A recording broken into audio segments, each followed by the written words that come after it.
up a dive. Feel the vibe, get ready to ignite. Untold stories in the airways, flying through the night. Experience voices, tales so bold. Streaming live, the truth unfolds. Untold Radio Network, where secrets come alive. New episodes daily, the mysteries thrive. Great guests, super chat, it's a wide variety. Share and subscribe, join the side where truth can't hide. Aliens in the attic, UFOs in the sky. Cryptids lurking, oh my, oh my. Ghosts in the hallway, whispering your name. The paranormal, the unexplained. Become a VIP, get the inside scoop. Unlock the mysteries, be part of the group. Live streaming stories, they're talking to you. Super chats buzzing, join the crew. Untold Radio Network, where secrets come alive. New episodes daily, the mysteries thrive. Great guests, super chat, it's a wild member ride. Share and subscribe, join the side where truth can hide. So if you've got the guts and you want to explore, tune into the Untold, it's what you're looking for. From aliens to ghosts and all that's unseen. Untold Radio Network, where the world's mysteries convene.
Good morning, monsters, and welcome to this week's episode of Monsters on the Edge here on the Untold Radio Network. I am your host, Barnaby Jones from Cryptids, Anomalies, and the Paranormal Society. We are live here in studio today, so if you guys have any questions throughout the show for my guest here today, throw them in the comments section, and we will get to them as soon as possible. Before we get to that, though, we have Wisconsin's Bigfoot, the hairy man of Dairyland. The brand new documentary from Wisconsin Caps is out now. You can watch it on our Patreon, Wisconsin Caps, or on Paraflix Paranormal Plus streaming service. It is all about the people, the places, and the evidence of Bigfoot in Wisconsin. Check it out.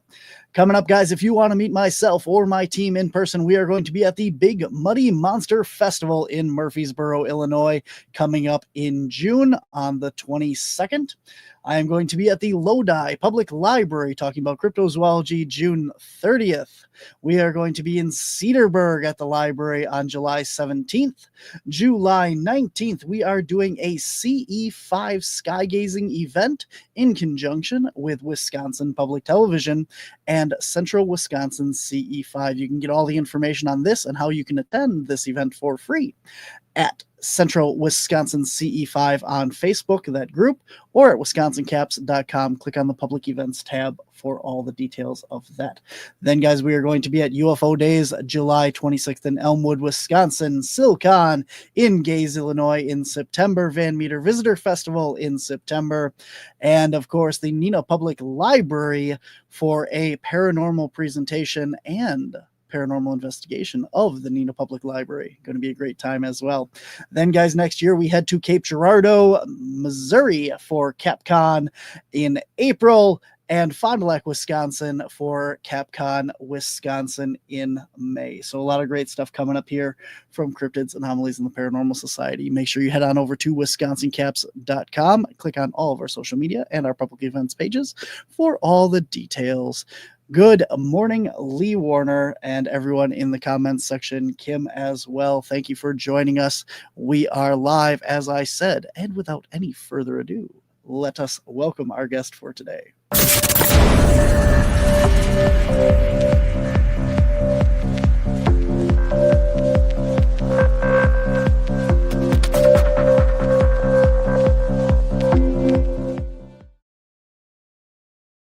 My guest on today's show is Dr. Darren Naish. He is a palaeozoologist. He is an author, an illustrator based in southern England, UK. He mostly works with dinosaurs and fossil marine reptiles, but has a vested interest in the whole of vertebrate history and diversity. He has an academic interest in cryptozoology and the study of all monsters, and has publicly published much on this topic. He runs the world's best zoology-themed blog, Tetrapod, and is also working as a consultant in TV, most recently in connection with Apple TV's series Prehistoric Planet. It is my pleasure to welcome Darren Naish to the show. Welcome, sir. How are you doing today? You appear to be muted.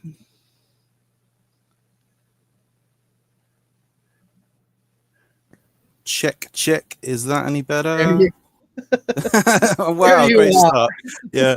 Thanks for having me, and good to be here today. Thank you. Pleasure is mine, man. You are just a wealth of knowledge on dinosaurs. And I mean, like, I was looking up some of your stuff on Amazon. You have 31 books listed on Amazon that you've either authored or co-authored or added your thoughts and stuff to. That is impressive, sir. Well, thanks. And yet, a great frustration of mine is that even at this point in my career, I still haven't done any of the books I really want to.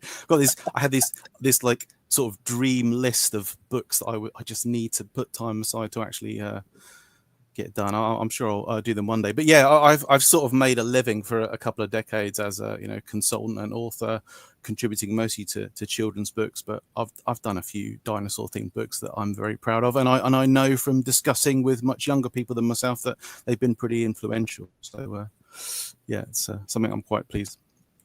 Absolutely, that's fabulous, man. It is really cool, and I'm definitely interested in looking forward to picking your brain here. So I want to dive right into this because like I said before the show, I've been listening to one of your presentations at a convention a couple of years ago, I believe back in the 90s, and talking about the evolution of dinosaurs into birds, and the whole way that everything like Jurassic Park is wrong with the way that they're looking at it, and most of the modern movies and everything like that. So there are so many sightings of potential dinosaur creatures around the world today in cryptozoology, everything from pterosaurs to the lake monsters and Mokelium membe and stuff. So I want to kind of pick these apart one by one with you, starting with probably the pterosaurs, because we have two kind of conflicting sides to even the pterosaurs. In the Native Americans, they talk about the thunderbirds, where these are these giant flying birds. And then people are still reporting these things that are the leathery winged Jurassic Park style pterosaurs as well. So with what we are kind of getting to know and studying in dinosaur knowledge, what do you think about the sightings being leathery wings versus the feathery wings? Yeah, it's a complicated subject with many different tangents to it. And so part of my approach to cryptozoology is that when we talk about sightings, we often say there are sightings or there are accounts. What we actually mean is there are claimed sightings and there are claimed accounts. We often don't really know that people have seen what they described. Now, I know that this is a bit of a makes a lot of people angry. It's like if you're implying that people haven't seen what they say they've seen, that I understand sometimes the frustration there is with that idea, but that's a key part of all reports, all reports across the entire board of an anomalous phenomena, is you are hearing people describing to you what they say they've seen. You are generally not actually seeing what they've seen. When it comes to pterosaurs, so the group of animals called pterodactyls, this group of animals they're not dinosaurs, they're related to dinosaurs. They lived at the same time as, so a thing I always like to start with when talking about dinosaurs are not extinct because birds are alive. Birds are a group of dinosaurs. So dinosaurs are still around, but prior to the extinction event 66 million years ago, we're talking about non-bird dinosaurs, and pterosaurs are living at the same time as non-bird dinosaurs, right? So pterosaurs, important group of animals, they're around for 160 million years. They've always fascinated us, pterosaurs. We've always been quite wowed by the sizes of the biggest ones, the unusual aspects of their anatomy, the things that make them different from living flyers, birds, bats, etc. And for that reason, imagery of pterosaurs is really familiar to us. If you go back to your childhood and think of prehistoric animals you were seeing in books, there probably were pterosaurs among them, pteranodon, pterodactyls, etc. And what you notice in people, and again, I'm not disrespectful to anyone here, I'm not a misanthrope, but it's like people are often more familiar with things that they've seen in books or in TV or whatnot than they are with actual real flesh and blood animals. They know that they generally know more about, have more interaction with pop culture stuff than they do with actual deep natural history, to the extent where people will see unusual birds or bats and they won't think unusual bird, unusual bat. Their first go-to is pterodactyl or pterosaur. We know this is true because we have a list of claimed modern day pterosaur reporters who looked at eagles, herons, pelicans, or frigate birds, and the first thing they reported, the first thing they said was pterosaur or pterodactyl. If you remember the ending of the original movie Jurassic Park, released in 1993, at the end it has this scene where our heroes fly home in a helicopter, and Dr. Grant relaxes back in the chair and he looks out the window and he sees, what does he see? Can you remember what he sees? Absolutely. The pterodactyls flying next to the helicopter. They're pelicans. He sees pelicans. So I'm a little bit worried that you said pterodactyls there, because I was hoping you were going to say. So confident on that too. Well, so I found I'm a British person, right? So here in the UK, everybody I spoke to about the end of that film, what happened at the end, the whole idea behind that ending is Grant is watching dinosaurs flying on into the sunset, because those are pelicans are birds dinosaurs. He is seeing birds as in dinosaurs. He's seeing dinosaurs live on despite the disaster of Jurassic Park, right? And I imagine to most people, I'm so sorry, it's brilliant that you said that. I imagine to most people, particularly US Americans, you would have seen those, people in Florida and stuff, they know there's a brown pelican. But here in the UK, I found that apart from natural history nerds, people didn't know that, and they thought indeed that Grant was seeing pterosaurs, and they were like, how come there were pterodactyls flying away from the island at the end? And it's like, whoa, you've completely misunderstood. Those weren't pterodactyls, those were pelicans. And that was a really good example of people seeing a really familiar abundant bird and mistaking it for a pterosaur. So it's like, well, there you go, you've kind of sort of proven part of the point. It's like, if people can't tell a pterosaur from a very familiar, not unusual bird, pelicans are not unusual birds worldwide, they're really abundant. I think that's part of the problem. Like I said, people go to pterosaur or pterodactyl before they go to they know that more, they're more familiar with that than they are with I don't want to say bald eagle because that's a super familiar animal, obviously, but some other kind of eagle, or with a heron in flight, or with a stork or a pelican, or etc. Or if we talk about the African legends, the African accounts of alleged pterosaurs, with the shoebill, which is an unusual bird that probably does account for some alleged pterosaur sightings. And that, my final point on that itself, that whole, what I've just described, that's a microcosm of this whole prehistoric survivor paradigm in the first place. The fact that when people In general, I'm grossly generalizing about like our species, but when people see a weird big animal that they're not quite familiar with, the first thing they go to in their mind is a relatively familiar prehistoric animal, because that's the thing they're thinking of first. Loch Ness is another example. You see a big animal, a lot of people, their first thing they think of is plesiosaur. That's more familiar to them than is swimming deer or weird seal or big fish. So that's at least part of the deal, of the situation. Absolutely, I agree. And I feel really terrible because I was just quoting Jurassic Park the other day, and I've watched that movie until my VHS wore out of it pretty much, and now I'm really, really upset that I screwed that up. So thank you. You'll live it down. You'll live it down. I'm glad you were just playing along. I know you said exactly what I wanted to hear. We planned this. Yeah, thank you. I think I'm thinking of the end of the second movie, where they're showing the pteranodons flying and landing, and how all the stuff is back on the island when they re-release the T-Rex and stuff. I think that's where I'm thinking. That's true. Yes, that's right. Yeah, because in that you do actually fly with the pteranodons. Yeah, through the clouds in the background. Yeah, I'm just putting absolutely. We'll go with that. Yeah. So, do you think that there still could be relic populations of pterosaurs still, though? Short answer is nope. Right. Okay. But the longer answer is and again, we could talk specifically about any one of these alleged prehistoric survivor cases, like pterosaurs, sauropods, plesiosaurs.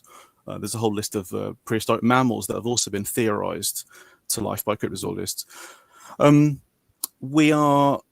We're sort of seeing a mix of, yes, there are reports, eyewitness accounts that are a little bit suggestive of something strange.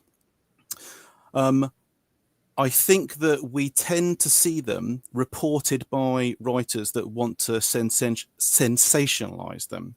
So like, if you think about the cases where think of the literature where you've read about alleged living pterosaurs, or likewise for other prehistoric animals, it tends to be covered in books about our mysterious planet, the paranormal. They lean quite hard into the idea that there's a lot more about the planet that just defies current scientific understanding, which always is true and also like isn't true at the same time. There's that. Then there's the fact that the descriptions themselves, and you touched on this at the opener, the descriptions themselves don't really sound like pterosaurs, or indeed any of these prehistoric animals as we understand them. So our knowledge of pterosaurs, also for non-bird dinosaurs and other prehistoric groups, has increased vastly within the last couple of decades. We now know for absolute certainty that pterosaurs, to stick with them, were furry. They were fully fuzzy coated. They were often brightly colored. They would have looked vaguely bird-like to a degree, but obviously their wings were completely different. They absolutely fundamentally were not the leathery skinned, like scaly or naked skinned, quite ugly, monstrous creatures of like 1 million years BC or whatever. If you think of the scene where like a pterodactyl's picking up Raquel Welch with its feet or whatever, that's a vision, an old school reconstruction of an animal that never existed. That's just not supported by any evidence. So why is it that the cryptozoological view of these creatures often is very specifically that real old school, like old style 1950s or 60s view? I think it's because while there might be real life encounters at the bottom of things, people might have seen a weird pointy-billed flying animal wherever that was in North America or somewhere else in the world. That did happen, but the frame of reference was to the popular depictions of the time. And in this case, as I've said, it's anything between the 1930s and 60s, really, this like old school view. Then couple that with the fact that the people often promoting it, the people pushing it, want it to be a weird, unexplained monster. They often aren't particularly interested in evolving modern scientific views, and sometimes have an unusual vested interest in portraying a particular weird view of a supposedly extinct animal.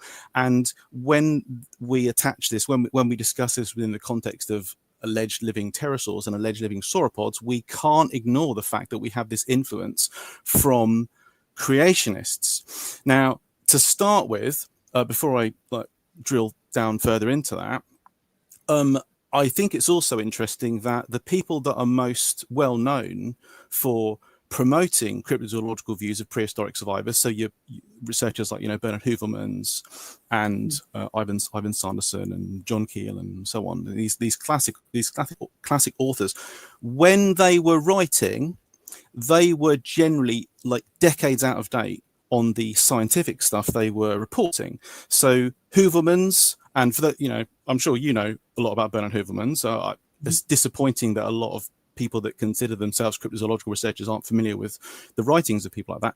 Hoovermans is mostly writing in the 1950s, into the 80s. But when he's writing in the 50s about prehistoric animals, he is not up to date with 1950s thinking about prehistoric animals. He's looking at popular encyclopedias and magazine articles from the 30s. Hoovermans is out of date when he goes to press in the 50s. So when his works and those of Sanderson and others, when they are republished or repackaged, all the way up to the early 21st century, they are very much reporting an out of date view, and I find that really common in cryptozoology. In the 90s, when Carl Schuker published his In Search of Prehistoric Survivors, I like Carl Schuker, I get on with him, but it was like this view that you're promoting of sauropods being swamp bound, big, sort of lumpy, ugly brown creatures that live in swamps in the tropics. That's not in keeping. That's like a very old-fashioned trope.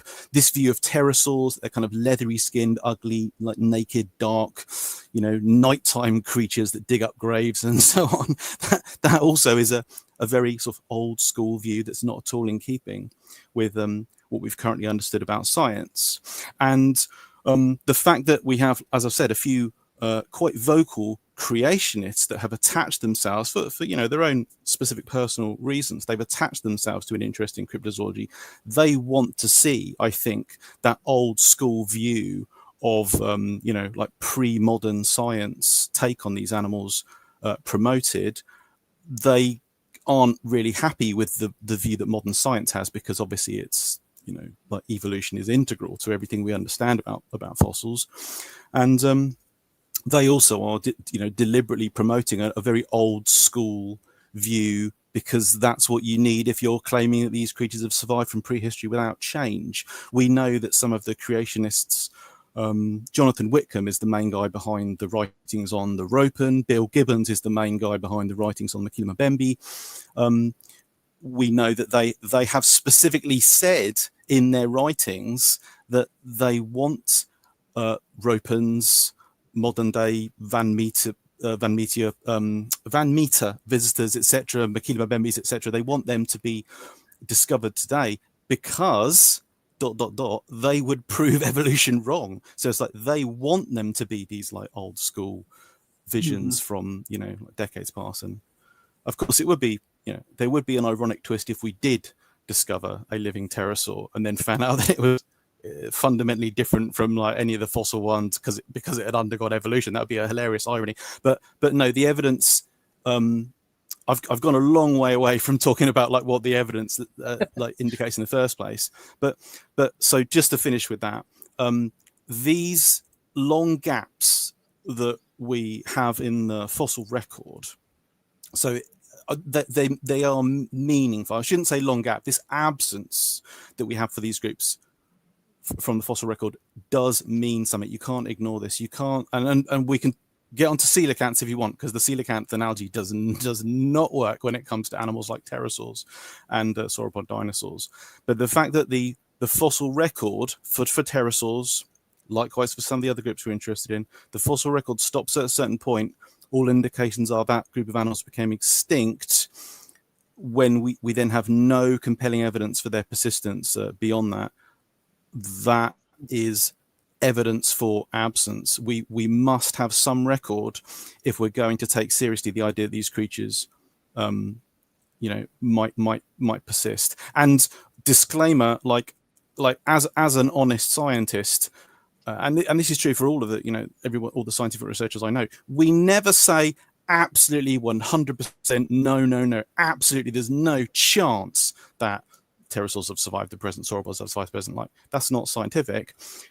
What we do say, and what I say, is what evidence do you have that might lead you to support that view? And at the moment, like, we're talking about eyewitness accounts that, as I've already said, don't match up with the modern view of these animals. And those eyewitness accounts can be explained more convincingly if you go back to the original accounts and check exactly what they say. And that also is a key part of my philosophy on cryptozoology. You have to go back to see what the original report said. Do not rely on popular retellings by authors that have deliberately sensationalized stuff. So my problem is I talk and talk and talk. There's just gotta know when to stop. That's what a podcast is for. It's here to talk. So want to remind everyone, we are live. If you have any questions or thoughts that you want to throw in the comments section for my guest here today, throw them in there and we'll get to them as soon as we can. You brought up a lot of stuff there, as you know. And one of the things that I want to come back to and touch on here is the evolution and creationist stuff. Do you think that, again, hypothesis here, or, not necessarily scientific based, but just a hypothesis, do you think that these pterosaurs, sticking with that, if they still persisted to today, could they have evolved to have lost their feathers and become the leathery creatures that we supposedly are seeing, or supposedly are depicted in modern culture? That by no means is it impossible that you could have a hypothetical or theoretical evolution that could lead you to them looking exactly the way they did in old books, and that's seriously been suggested. So for like all of the classic prehistoric survivors, a good example is the group of very long-bodied whales called basilosaurids, often called zeuglodonts in the cryptozoological literature. The whole reason that they were promoted as possible prehistoric survivors is because old reconstructions show them as like wiggling sort of up and down, forming multiple humps. And there was this idea back in the late 1800s, early 1900s, that is a good explanation for the multiple rows of humps that people are seeing, off the coast of New England and also in lakes like Loch Ness, Lake Champlain, etc. Then we discovered that there's no way that basilosaurids are like that. They literally can't. They can't do that. Yes, they've got some degree of, they can put some flexure in their body, but they're not massively different from like long-bodied living whales. So then the counter argument to that, and this came from discussions that various of us were having in the 90s, is, well, could they have evolved a novel ability to do this, like, vertical undulation? And it's like, well, we've got no reason to think that from, there's no fossils that back it up. There's no modern, corpses or carcasses or whatever that might allow you to determine that. But you couldn't rule that out as a speculative possibility. And I would say the same for what you've just said. You can come up with any imaginary scenario that you want in order to, let's say that a group of pterosaurs evolved to be, like nocturnal cave dwellers, and they, everything about their physiology is different relative to the fossil ones. And there's two other things to say. I was going to say responses, but they're not really, sort of like tangents. Two things to say on that. One of them is that we can do that, and it's fun. And the thing is that cryptozoologists, in particular, going back to Hoovermans in the 50s, have always done that. And in fact, if anything, have done too much of it. It's like every single kind of like cryptid identity that's been put forwards. Hoovermans in 1986 published a list of like 130 cryptids that he considered, findable beasts. It includes all the classics as well as, a lot of others. For nearly every one of them, because the creatures don't fit with the like imagined prehistoric ancestor, he says, oh, well, that's because like like, you know, the whales I just said, the whales became like very much modified relative to fossil ones, or saber-toothed cats became like aquatic and much bigger relative to the fossil ones. You go on and on with many different examples. And this means that cryptozoology, when you look at specific, you know, go through the list of target creatures, the list of cryptids, it's basically indistinguishable from a field of fiction called speculative biology or speculative zoology, which is where we do this. We have fun imagining what creatures might evolve in the future from existing animals, or what might have evolved in alternative timelines. Like, let's say mammals never really became important after the extinction event 6 million years ago. Could you end up with a world where like giant lizards rule the world, or giant frogs rule the world, or there's just birds?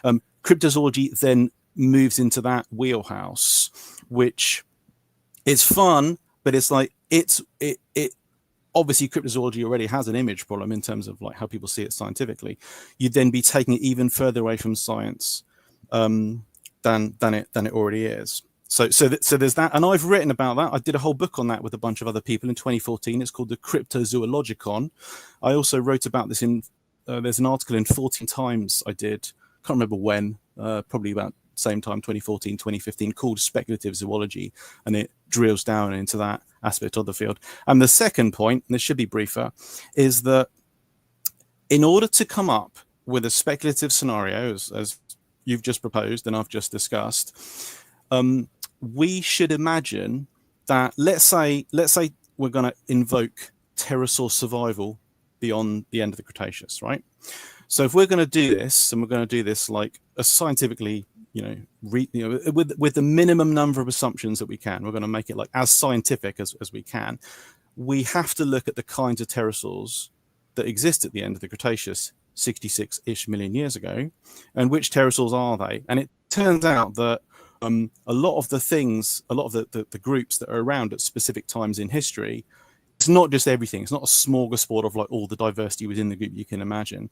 For pterosaurs specifically, it's these giant, mostly giant, stalk-faced Astarchid pterosaurs, these giant, like toothless ones that are adapted for folding up their wings and walking around on all fours. And there's also the pteranodon type group, and there's another group called the Ichthyosaurs, which are pteranodon type animals as well, and those are both toothless, and they're both oceanic pterosaurs. They're seabird like pterosaurs. So if you were then going to extrapolate an imaginary evolution from late Cretaceous pterosaurs, that's your sort of starting point. You've got to go with Astarchids or with pteranodontids or Ichthyosaurids. And now that might work for some of the kinds of pterosaurs that people have imagined. It might for the Ropen, but I shouldn't have said that, because actually, no, the more I think about it, the less good a fit it is, because the claimed pterosaurs of the cryptozoological literature, think of what's been said for the Ropen. I don't know if you've read Whitcomb's books, but it's said to be long-tailed, to be toothy, to be naked-skinned, to have like a wingspan of something obscene, like sort of 15 meters, 50 foot or something. It's sort of like, they've taken, that author and other authors, they've taken like all the bits they like from a huge group of animals and have combined them into sort of the cryptid, whereas that wouldn't make sense for, it's like, yeah, like if a pteranodon type pterosaur has survived, it could have a bony head crest, but that's a short-tailed group of pterosaurs. So you're saying that like long tails have re-evolved in addition to like teeth have re-evolved and giant wing claws have evolved, and blah blah blah blah blah. So that's kind of where I'm going with this. I hope that makes sense. Yeah. So do you think that you talk about these things being millions of years from our fossil record, like 30 million years ago that they supposedly went extinct, but you and I both understand that it takes a very specific set of circumstances to create a fossil, to preserve these bones and stuff, and there's a lot of history that just doesn't exist because we don't have fossils from those time periods because of the way things are made and stuff. Do you think that there's anything missing in there? Obviously there's stuff missing in there, but do you think that there's stuff missing in there that's credible to link the two of showing an evolution line and a reason to believe that these creatures still exist, basically? So the first thing to say is you're absolutely right. There's, it's confirmed every day or every other day that there's obviously new stuff to find in the fossil record. New things are yielded, and scientifically described constantly. The difference between that and these claims about the persistence of entire groups like pterosaurs or plesiosaurs, etc., is we have such a long span of time with total absence, with no indication. For pterosaurs, for example, there isn't a single fossil post late Cretaceous for the last 66 million years that could lead you to think that pterosaurs have persisted. And again, I would argue that we should build our arguments on the basis of where does the evidence actually take us? What evidence do we have? And in this case, as we've already said, we've only got these eyewitness accounts. So there comes a point for some groups of animals, and we're talking about whole groups. It's different when it comes down to the species level, the persistence of a population of a single species. But when it's a whole group of animals, there must be a point at which we agree that absence of evidence truly is evidence of absence, especially when the case is so weak to start with. These prehistoric survivor cases are all complicated because they are also tightly bound to socio-cultural events. The fact that people like or expect animals like pterosaurs, plesiosaurs, and sauropods to have persisted to the present because of their prevalence in pop culture and even in fiction. If it was a similar case for I did make an argument in an article I published in 2001 about a very obscure group of aquatic, vaguely crocodile-like reptiles called choristids. This is a group that's got long gaps in the fossil record, and they're not very well understood. And if you find single bones of them, people often argue about what kind of animal it's from. And there's a handful of other groups like that where we don't understand exactly what's going on. If there was a case made that people are seeing those, you'd be like, yeah, actually, I can buy that. Maybe one day someone will discover a living choristid, or there's a group of little salamander-like amphibians. They've got a horrible, they're called albinerpetontids, and a similar argument's been made about those. They sort of disappear and reappear, disappear and reappear, disappear and reappear throughout the fossil record, all the way up until the Pleistocene, so within the last 2 million years. And on the basis of that, it's if someone finds part of a skeleton of one of those things, they're not going to recognize it. They're going to think it's a salamander skeleton. If someone sees a live one, it's going to take a real expert to recognize that it's not a salamander, that's an albinerpetontid. Those are unusual cases where you might say the fossil record still gives us hope. It still gives a pretty good chance that we might find living ones.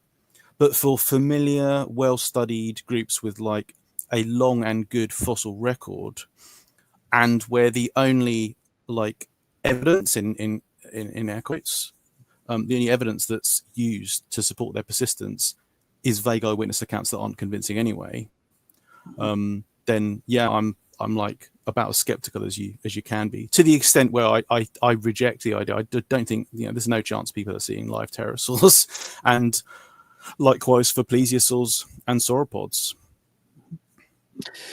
So we have a couple comments and stuff here I want to grab onto here. Pondicherry says the fossil record has gaps for groups, but not gaps for niches generally.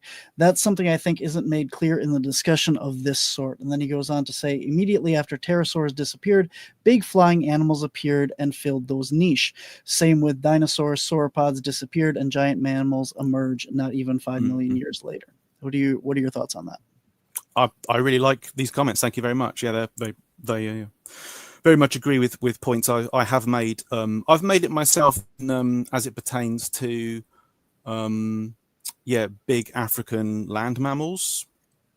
So yeah, if Makila mbembe is meant to occupy this ecological niche as big riverside herbivore, well, it's wait a minute, we've got about 60 million years of big riverside herbivores that are doing essentially the same thing as Makila mbembe. there's an argument that when we find new fossil things, we can always well, it just turns out that there were 3 elephants in this fauna. There's also space for a 4th one. There's it's not a hard argument, but it does mean that it's hard to imagine. Yeah, it's not like these creatures are existing in a refugium, that they're that no competing group has evolved to sort of fill the same niche that they do. And it's the same for the aquatic reptiles that people point to. People say that plesiosaurs might have persisted and could have occupied lakes and shallow seas and whatnot, and not gone extinct at the end of the Cretaceous. But it's like, well, how come immediately after the Cretaceous mass extinction event you have this huge number of weird early whales, many of which are kind of coastal long snouted forms, various large estuarine and delta living crocodilians. They very quickly evolved to fill the ecological space, the niche space that animals like plesiosaurs would have done. And it's like, well, that would that have happened if plesiosaurs were persisting? So yeah, basically I'm in agreement with that comment. Thank you. The indestructible Octoman here says, New Guinea, Cuba, Florida, mountainous areas and ravine cliffs, hard to tackle areas. Many sightings, specific areas that have many times more sightings than other places, which suggest a natural range and migration pattern. Basically talking about well, if people are seeing these things consistently in certain areas, doesn't that mean that there is probably a species of something living in that area?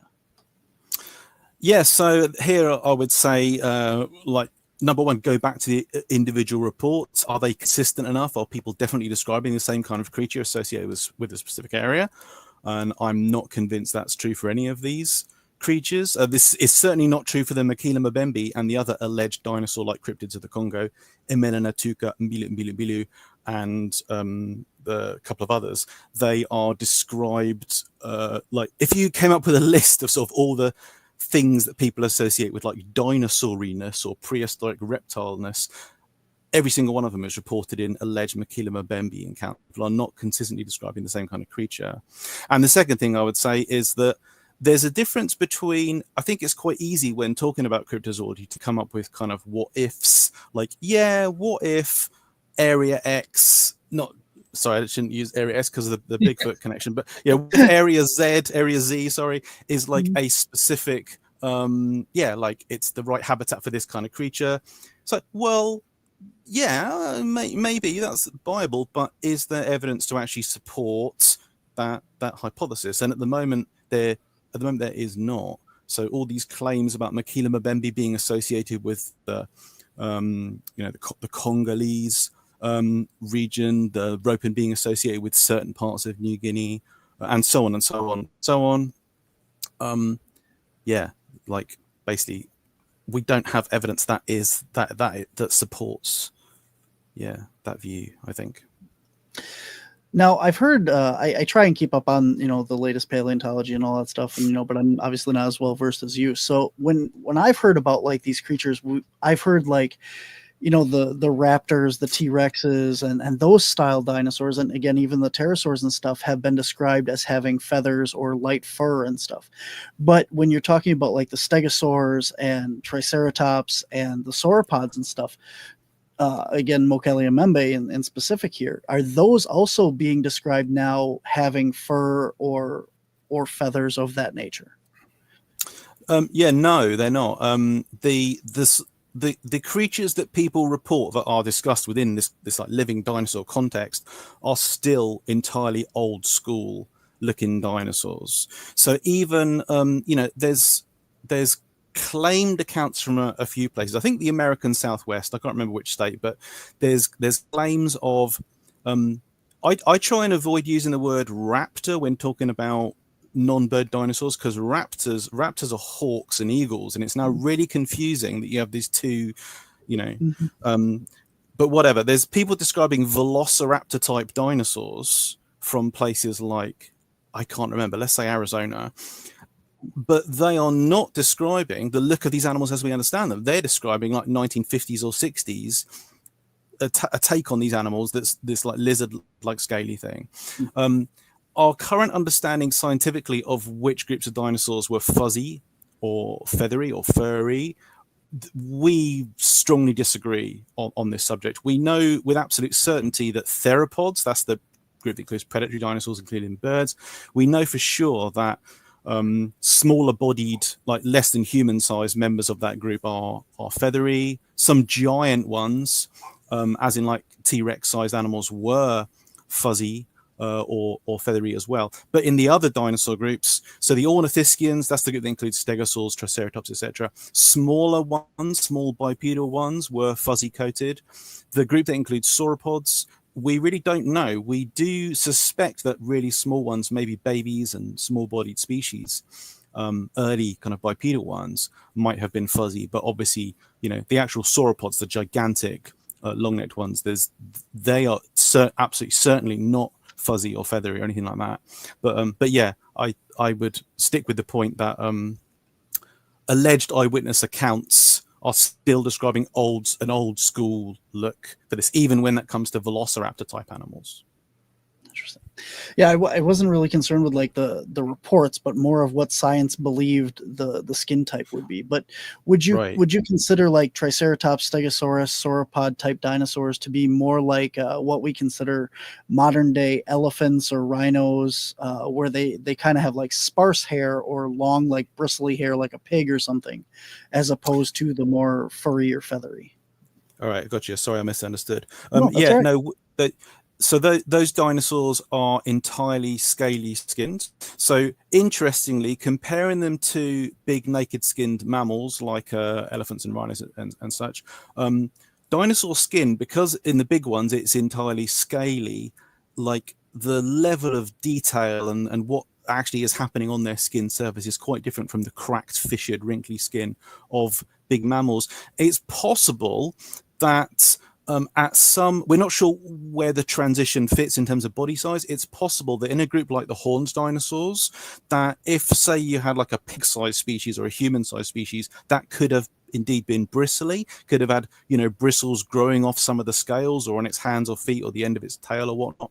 But once you get to kind of like elephant-sized species like Triceratops is huge. There's no indication that they are bristly or fuzzy or whatnot. And in fact, there's a specific fossil that backs up what I've said, because there's a early member of the horned dinosaur group, an animal called Psittacosaurus from China. The specimen is about 4 foot long-ish, and on its tail, on the upper surface of its tail, it's got 100 long flexible bristles. So this is an early member of the horned dinosaur group that's got a bristly tail. So yes, in those groups where the classic giant ones are totally scaly skinned, the smaller bodied, like more archaic members of the group are, yeah, they're some combination of bristliness and scaliness. We almost never know as much as we would like from the fossil record, because actually having, you know, a pristine, complete specimen that's got a lot of its skin preserved is rare. So this is something we're just very interested in, using all kinds of new technology to look at these fossils. Interesting. So then would it be fair to assume that, you know, when we're talking about Mokele-mbembe and these sauropods, that the descriptions of these guys at least are similar to what science believes would have been the dinosaur back in the day? In very loose terms, but so in very loose terms, yes, as in like it's a big scaly reptile. But if you think of like the specific traits that people have described in the cryptozoological literature for Mokele-mbembe, like it's got an arched back, and it's got an erect neck, and it's a swamp dweller, and its tail drags along the ground, and it's got like big sort of like multi-clawed hands or feet. Those are like archaic tropes that were depicted in artwork, mostly, as I've said, like first half of the 20th century. They're not consistent with the modern view. So why is it that Mokele-mbembe and the other Congolese swamp monsters, why are they in swamps when the modern view of those animals, sauropods and other big dinosaurs, we're not saying that they couldn't swim or that they couldn't wade or they didn't occasionally go in swamps. They, you know, surely they must have wallowed in the mud and stuff, but they are as swampy in their ecology and behavior as like giraffes are, or like plains dwelling elephants are. There's every indication from their anatomy that these are like specialized for life on land. Dinosaurs in general are striding animals with erect limbs and erect tails held up off the ground, like gigantic muscles. They are very active, tall animals. And that Makila Mbembe view of dinosaurs is your old, fat, brown, swamp-dwelling thing from old artwork. And I don't think that's a coincidence. I think that's because the people that pushed that view of Makila Mbembe were relying on those old reconstructions. They weren't relying on, well, it wasn't based on sightings of real sauropods. It wasn't based on what was actually known about sauropods. What's true of sauropods based on the data that we have. Very cool. We have one more question I want to get to, but we're going to save that one to the end. If you do have any more questions, throw them in the comments section and we'll get to them before we wrap things up here.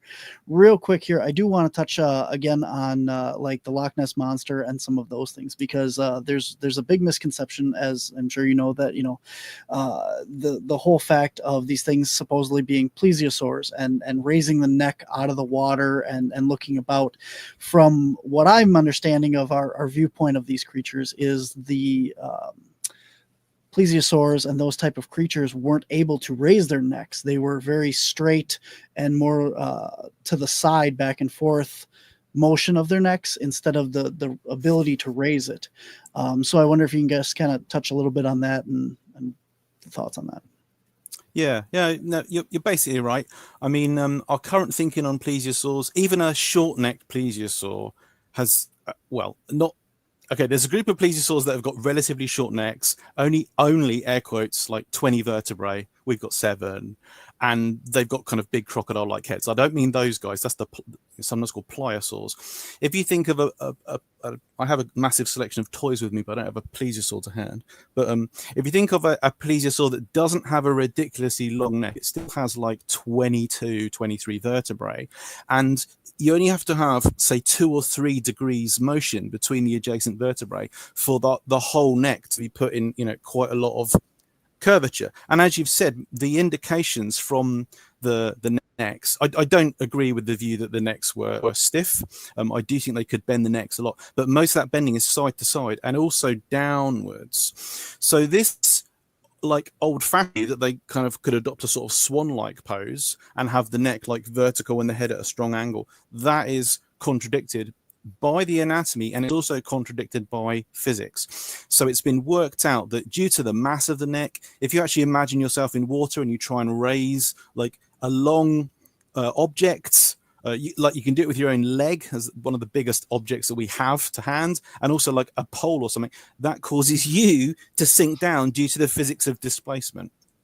So again, that 1930s view of the swan-necked plesiosaur kind of started out as a joke, but kind of did vibe with some of the artistic reconstructions of the time. And for Loch Ness and for other like lake monsters and sea monsters, I would say that, again, if you go back to the individual accounts, they essentially never describe animals that are kind of like plesiosaurs. Anyway, people are describing encounters with a massive number of things. And with Loch Ness, what happened in particular is people latched on to the idea of like, it'd be really cool if this is a plesiosaur. Does this match? Does this match? They kind of pretended that all the different things did, seemed homogenous. They were consistent with a plesiosaur description, whereas they're really not. You've got people describing an incredible diversity of objects seen in Loch Ness. And I just wait one final point off the back of that, which is that obviously whenever I talk about this stuff, I come across as a skeptic. I am skeptical about cryptozoological claims in general, but I think it's important to always remind people that those of us who are skeptics, if skepticism is not, it really shouldn't be, rejectionism. So we are not rejecting at all the idea that people have had encounters. Like the point I've made in my writing, I make it most strongly in the book I did in 2017 called Hunting Monsters, is people are seeing things, people are having encounters. The problem is the kind of idea that tends to be superimposed onto the encounters, the attempts that we use to explain it away. And we often can't explain things away, and it's been too easy for people to say, oh, it was a living plesiosaur, or oh, it was a living sauropod. It's like, well, no, there's 100 other explanations that you should have considered first. So yeah, so we're not like saying that people have not had encounters. I fully believe that witnesses of, you know, nearly all anomalous phenomena, those people have made observations. Not all of them. There are hoaxes and liars and stuff, but a massive list is actually people really seeing something and then misdescribing it, misremembering it, or it being misinterpreted by the person that's later on, you know, written about it. Absolutely. Now, you touched on this earlier with your topic about the whale undulating through the ocean and stuff, and hypothesizing that. But while you're discussing that, I was trying to think, do you know of any animals that actually do move through the water in an undulating motion, aside from like otters or like small mammals like that? Are there any reptilians or fish species?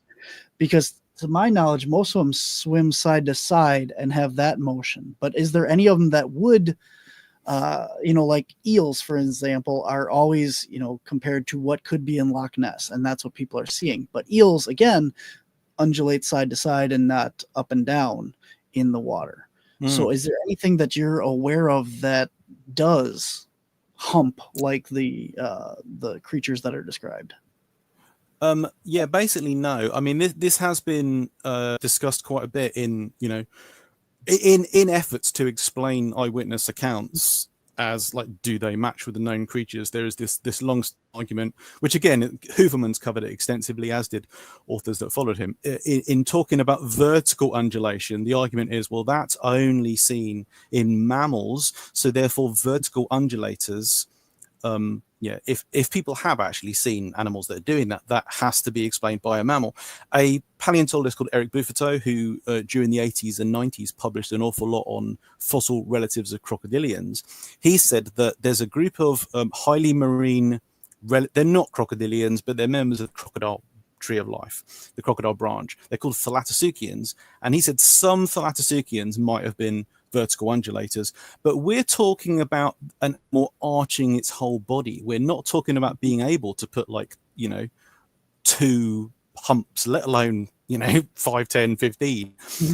So no, there aren't animals that really, you know, match with that, which is why cryptozoologists in describing, like, you know, Loch Ness monster accounts and some sea monster accounts have suggested that maybe we could have seen big eels like on their sides. You know, some animals can swim on their sides. So if you know, an otter, sorry, not an otter, a large eel, you know, could have done lateral undulation but not been dorso-ventrally oriented in the water column.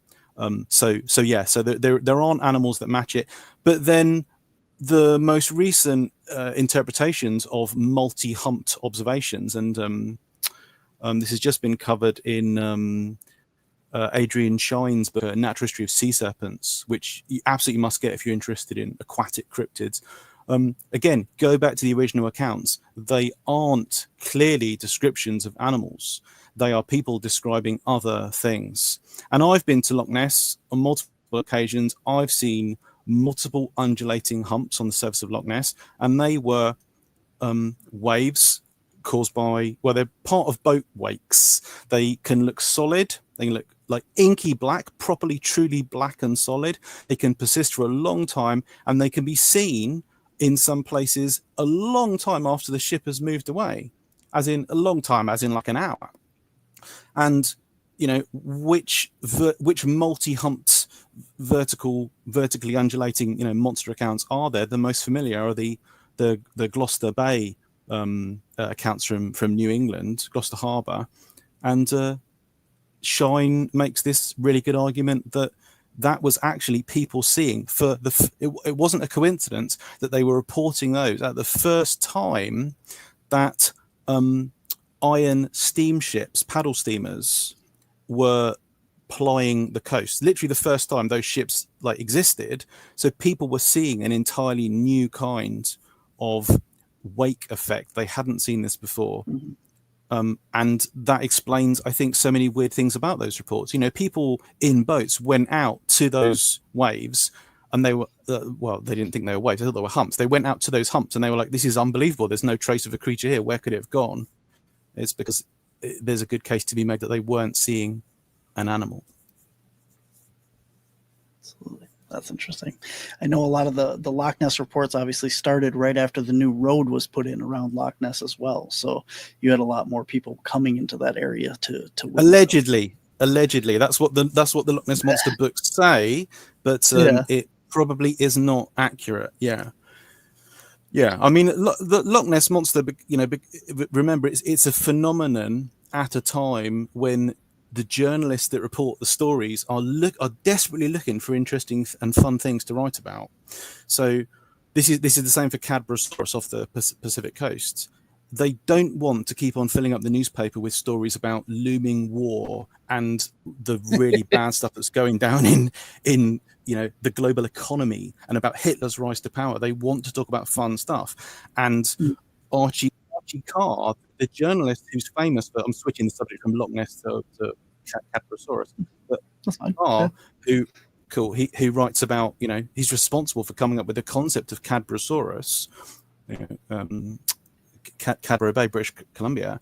He says, isn't there something fun that we can write about that's basically harmless? People will enjoy it. I've got a great idea. What about if we start covering sea serpent stories, which they kind of hadn't done before? It's not a coincidence that happens in a time in the 1930s, the first half of the 1930s, when, like I said, they're wanting to write about stuff that's not really doom and gloom. Absolutely. All right. Pondicherry, regarding sea serpents and PSP, is there a prevalence of ichthyosaur reports equivalent to the number of plesiosaur ones? If no, then is there an obvious answer? Pondicherry is a very well-informed commentator. So PSP in this context, that shows you're part of the in-group, that you know exactly what we're talking about. PSP stands for Prehistoric Survivor Paradigm. This general idea that we've been discussing, that creatures otherwise known only as fossils might have persisted to the present. And is there a prevalence of ichthyosaur reports, as in have people also reported ichthyosaurs the same as they have for plesiosaurs? Very good question. There's about 2 global reports that have been claimed to be late surviving ichthyosaurs. There's one from the Aegean Sea in the Mediterranean, and curiously enough, it comes from Arthur Conan Doyle. So Arthur Conan Doyle, who of course you'll know, author of the Sherlock Holmes stories and much else, claimed that, I've forgotten the date, in my mind I've got it as 1921, but that could be way off. I don't know where that's coming from, but he claimed to have been an ichthyosaur in the Aegean. But okay, so for those of you who don't know, ichthyosaurs are mostly dolphin-shaped or shark-shaped fossil reptiles that inhabited the seas at the same time as animals like plesiosaurs did. They're really important scientifically because they're one of the first groups of fossil reptiles that led us, all people, to realize that, oh my god, there's all these extinct animals that existed before the modern age. This was way back in the late 1700s. But Doyle was inconsistent on this ichthyosaur report because at other times when he spoke about it, he said it was a plesiosaur. Now, you can't confuse, there's no way you can confuse a shark-shaped reptile with a plesiosaur. Plesiosaurs have got 4 flippers, a long neck, most of us know what they're meant to look like. All of which makes it seem like he was just hopelessly vague and was just kind of fishing for some sort of generic, ancient sea reptile kind of thing. And the other report is from one of the Quebecian, what's the right name for something from Quebec? Quebecois? or Canadian. Canadian.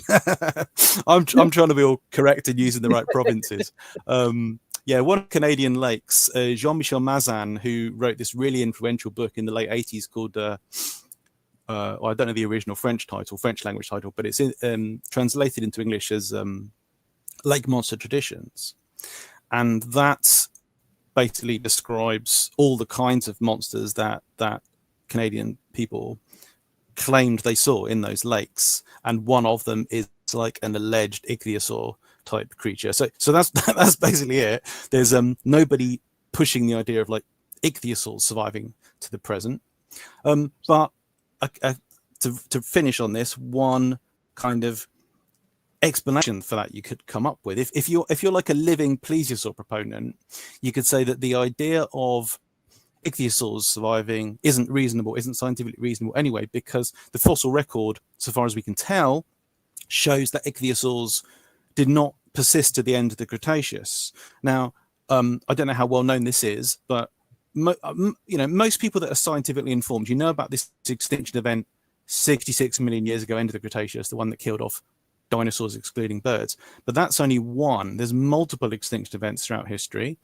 And in the Cretaceous period that ends with the KPG event, there's another extinction event around about 100 million years ago called the Cenomanian event, or Cenomanian-Turonian event.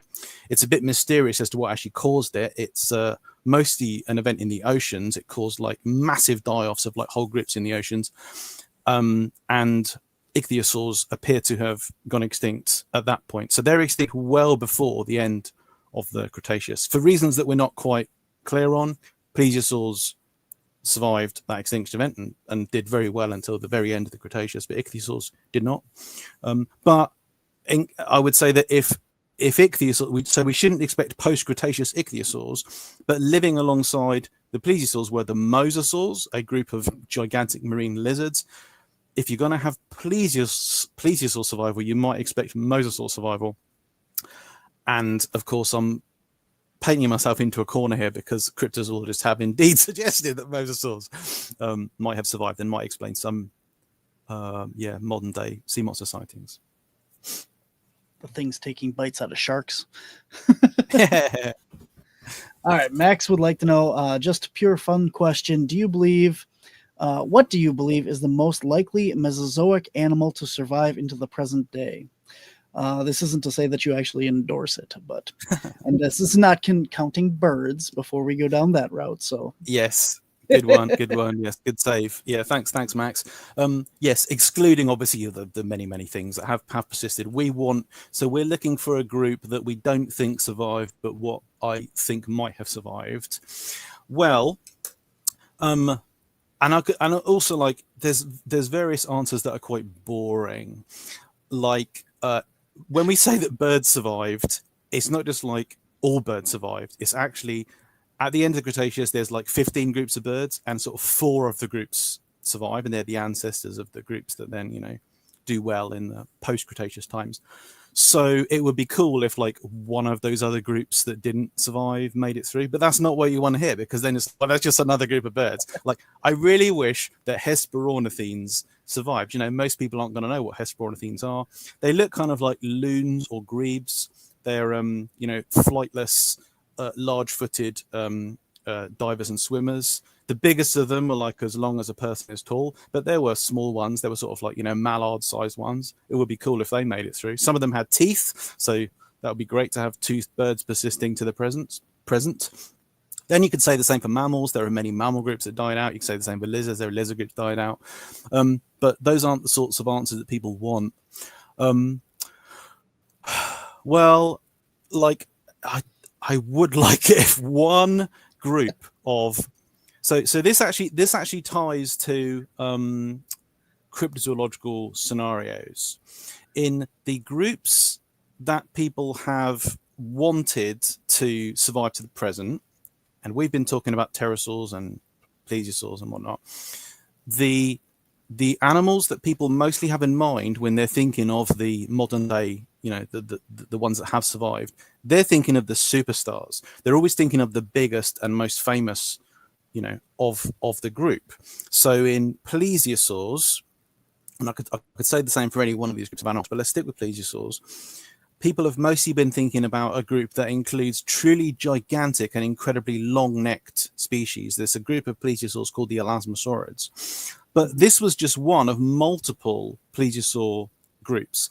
And if you were going to have a group that actually survived the end Cretaceous event, it wouldn't be Elasmosaurids, because they're big, they're at the top of the food chain, they're out in the open, they're probably going to be one of the first groups to die following, the asteroid impact. What you would want to survive, what you would imagine to survive, is small-bodied, like generalists that live at the edges of ecosystems and make a living based on a lot of the animals that survive mass extinction events aren't at the top of the food chain. They're not predators of big animals. They're not animals living on fresh greenery. They're animals that make a living on detritus. They're eating rotting leaves and organisms that feed on rotting vegetation, I should say.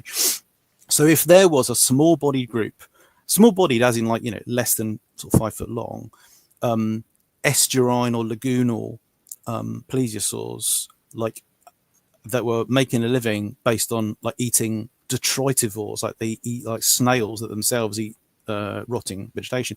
That's the group you would want to survive. So little plesiosaurs. I would love that. I would love that. But like I said, we've got no reason to think that is the case. And if that was the case, sorry, there's a caveat to every caveat. The caveat to this is that the plesiosaur fossil record shows us that they did go through multiple mass extinction events during the 180 odd million years they were around, the Mesozoic. And each time they did, small-bodied species did survive and then gave rise to a whole new dynasty where there were new giant predators and new long-necked ones. So if a small-bodied group of plesiosaurs did survive, you could you probably would have had that happen again. You would have had a new dynasty, a new radiation of awesome plesiosaurs, which we don't got. We don't have that in the fossil record. We don't have that today.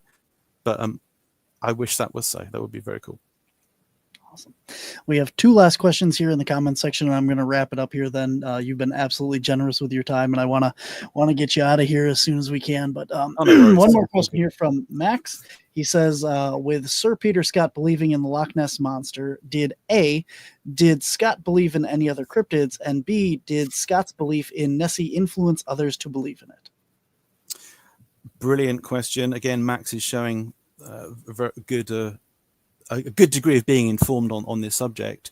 So I think for people that know about the Loch Ness monster, in 1975, Sir Peter Scott and Robert Rines, they published this paper in Nature. That's the most prestigious scientific journal in the world. They say that we think that the photos taken, the Rines-Egerton photos, we think that they do demonstrate that the Loch Ness monster is real, and therefore it needs to be given a scientific name. They go for Nessioteris rhombopteryx. They're like, yeah, it's a real animal. It needs, official recognition and therefore conservation. So, and Scott truly did accept that as a valid thing. He thought that was for real. It was not a joke. If you've ever heard the thing about the scientific name Nessioteris rhombopteryx being an anagram of monster hoax by Sir Peter S., that is, I promise you, that is a coincidence, because Scott and Rines both said that they were shocked when they discovered this, and they both came up with an alternative acronym, what do you call it when you jumble the letters around? An alternative one, anagram, thank you, which was, yes, both picks are monsters, R, as in R for Robert Rines. And Scott did go around talking to other, people in the conservation world about Nessie. So he really did believe in it. I personally know this sounds like a humble brag. It's not intended to be. I know Sir David Attenborough, and I asked David Attenborough, did Scott try to get him as a sort of Loch Ness believer? And he did. He showed David Attenborough his pencil sketches of what he, Scott, thought that Nessie looked like. And David Attenborough told me that he thought, yeah, that's all nice, that's great. But I'm not ready to commit. So B there to Max's question is, yes, Scott did try to influence others, including Sir David Attenborough, tried to get them on board. Did Scott believe in other cryptids? That's a great question. I don't actually know the answer to that. But Scott, as a member of the kind of English upper echelons, he's he's a rich dude from a rich family, rub shoulders with royalty, all that kind of stuff. They tend to have very romantic views on like Himalayan exploration and the the India and such was part of the British Empire. They tend to have very romantic views about India and surrounding nations, and people that have that tend to be Yeti believers. So it wouldn't surprise me if Scott was a Yeti believer. So, but I don't know. I'd be interested to know. I've read like nearly all of Scott's writings, including his 3 volumes, Travel Diaries of a Naturalist, and he doesn't talk about cryptids other than the Loch Ness Monster. I want to thank everyone for all your comments and questions throughout the show. It's been absolutely great to have all you guys joining us. The last one here comes from XNT. Do you think the History Channel has damaged the credibility of cryptozoology by convincing the speculative cryptozoology in mainstream science of cryptozoology? A good question. So, like, I got 2 takes on this. The first one is that some of those TV shows, and I'm actually not sure if they're History Channel, but like Mermaids, The Body Found, and the Megalodon, I think those are sort of not good things all round in terms of the perception of mystery animal research, or indeed, in broader terms, like how science is presented to the public. So I think they're damaging. Having worked in TV, though, like, I know the TV people love that kind of stuff because it makes people watch them. So it's a real kind of double-edged sword. Do I think it's damaging for cryptozoology? Well, some of you won't like this, but I don't think it's damaging because I frankly think, and I don't mean any disrespect, I think cryptozoology is damaged enough, and I don't think that it's made it look like any worse than it already did. And I don't mean to be negative or rude there. I mean that among the people that have already got like a negative view of what cryptozoology is, then when they hear about this, it's like, well, whatever. It's like, we're used to Weekly World News. I had a baby with Bigfoot and Loch Ness Monster found dead in a car park in Glasgow. It's like, they're already used to like that kind of sort of hokey sensationalism and stuff. So it doesn't make it look worse than it did. And among people who have sympathetic or positive attitudes to cryptozoology, it's like you see stuff like this and you're like, well, that's not my Nessie, or that's not my view of cryptozoology. And I need to push back against it. So it's not damaging for those people. It's like, it's sort of more damage limitation that they or we already have to do. So those are my thoughts on that. I hope that makes sense. Absolutely. All right. Well, that is the end of our questions for our comment section. I want to thank you, Darren, so much for hanging around and answering them, and thank everyone for throwing them in there. It's been absolutely great having that all on today's show. So, Darren, what was your latest book that just came out? What do you got coming up? Where are you going to be? And tell us where everyone can find you. All right. Well, one of my newest books is Dinopedia, which is published by Princeton University Press. It's small and cheap, so if you're interested in where we're at on dinosaurs, do get hold of it. I published the Natural History Museum's book of dinosaurs, How They Lived and Evolved. This is easier to get in the UK than it is in North America, though, so my apologies. And I should mention one other book, seeing as it's deeply relevant to all the marine reptile stuff we covered, and that's Ancient Sea Reptiles. This is the British edition. There is a US edition with a different cover, published by the Smithsonian. I have an event coming up in August called DinoCon. It's happening on the weekend of 16th and 17th of August at the University of Exeter. Exeter's in the southwest of England. If you're at all interested in dinosaurs and prehistoric animals in general, it's going to be certainly the UK's biggest gathering of technical talks, fun stuff like talks and quizzes and competitions. We're going to have a massive number of stalls, all merchandise you can imagine. We really are going for kind of like a Comic-Con style event. And I blog at Tetrapod Zoology, tetzoo.com, where I write about all manner of animals and animal-related issues that interest me. And I am at Tetzoo on social media. So that'll do, Barnaby. Thanks very much. Awesome. Thank you so much. Everyone says, great show. Darren is very enlightening. Thank you again from Tennessee, Kentucky, Bigfoot, and Lee Warner as well in the comments section. Everyone really enjoyed you on the day's show, and it's absolutely been fascinating for me as well. Your wealth of knowledge, and I really appreciate you taking the time to talk with all of us today. Thanks very much. I really enjoyed it. It was great talking to you. Thank you. Absolutely, yes. Anybody that's interested, all of those links are in the show notes for the Tetzu blog, as well as the DinoCon and all that. For anybody that's interested in checking that out, they are all in the show notes as well. Again, thank you all for watching and sharing. All right, Darren, thank you again so much, and I will talk to you later. Thanks a lot. See you later. All right, guys, that is our show for this week. Thank you all for tuning in and sharing your time with us today.